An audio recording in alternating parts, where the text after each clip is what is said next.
public outcry on Bullersville television. I'm your host, Oladi Bolaiwa.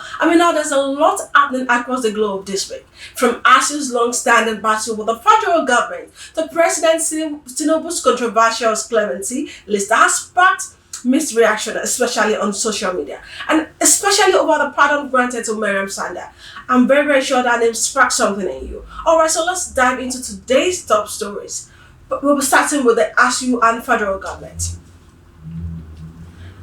Alright, so the face-off between the Academic Staff Union of Universities, ASU, and the federal government continues, as the government insists on it's a no-work, no-pay policy.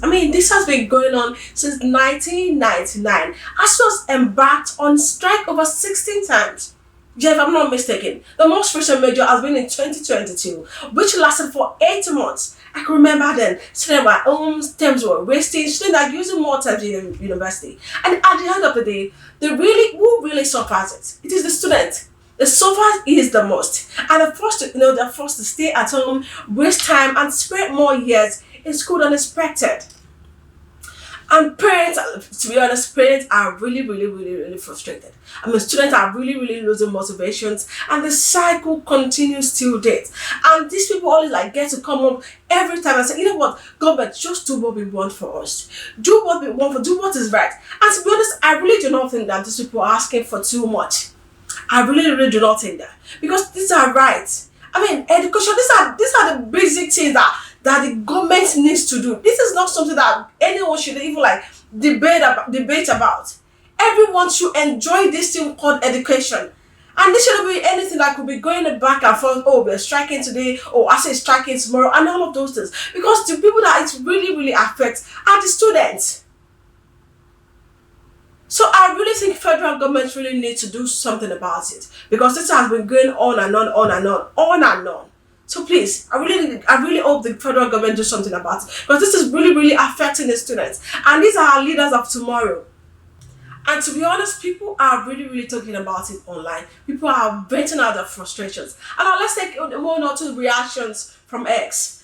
Someone says, we can't keep closing universities every year. Students are the victims here.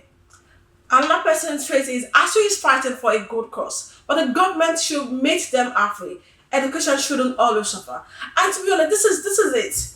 They are really fighting for a good cause. This shouldn't even be what anyone should suffer about. This is education, for crying out loud.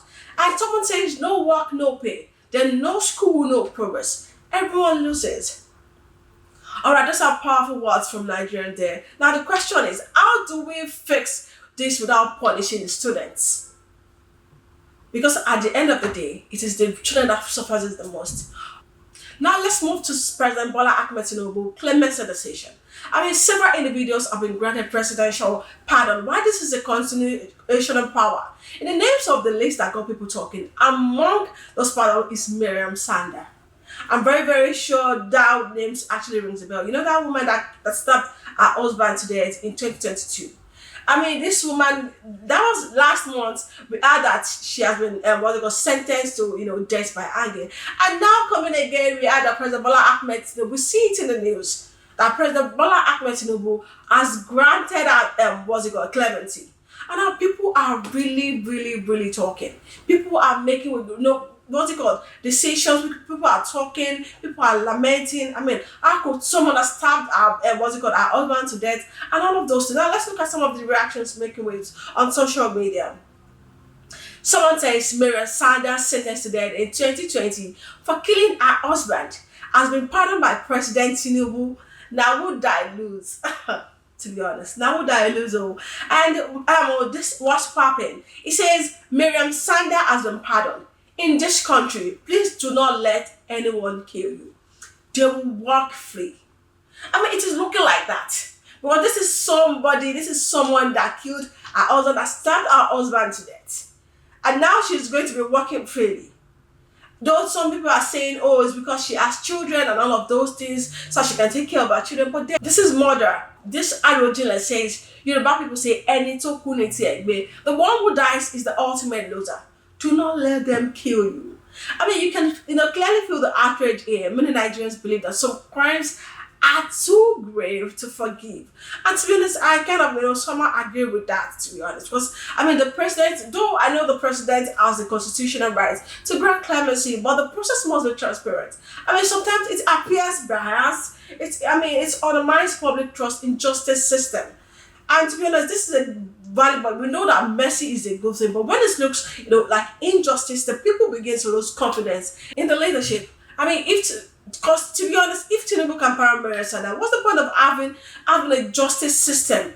Because I believe that justice must be consistent. Clemency shouldn't just be, depending on who you know, and because this is looking at it right now. With the conversation that people are having on social media, and to be honest, I just feel like the president should look into it, because when we start pardoning murderers, what are we saying? What are we trying to? What are we giving? What is the opinion that we are trying to put out there? What is the picture that we are trying to put out there? This is a murder, for God's sake. I'm not saying, I'm not in support of president should was a pardon her or not. I'm not saying that. But then people are talking, and the mixed reactions tell one story. Nigerians are emotionally invested in justice, whether it is ASU or it is presidential pardons, and the message clears: people want fairness, not politics. And that is where we'll leave it today on public outcry. From ASU strike to presidential clemency and the Miriam Sanda debate. And the thing that stands out is Nigerians are watching closely, and our voices really, really matters. Join the conversation on X, YouTube, Instagram, and TikTok, all at Roswell TV, and share your thoughts using the hashtag public outcry. Thank you so much for watching. I'm Olwade Bolarima, reminding you, stay informed, stay aware, and never stop speaking the truth. Have a nice day.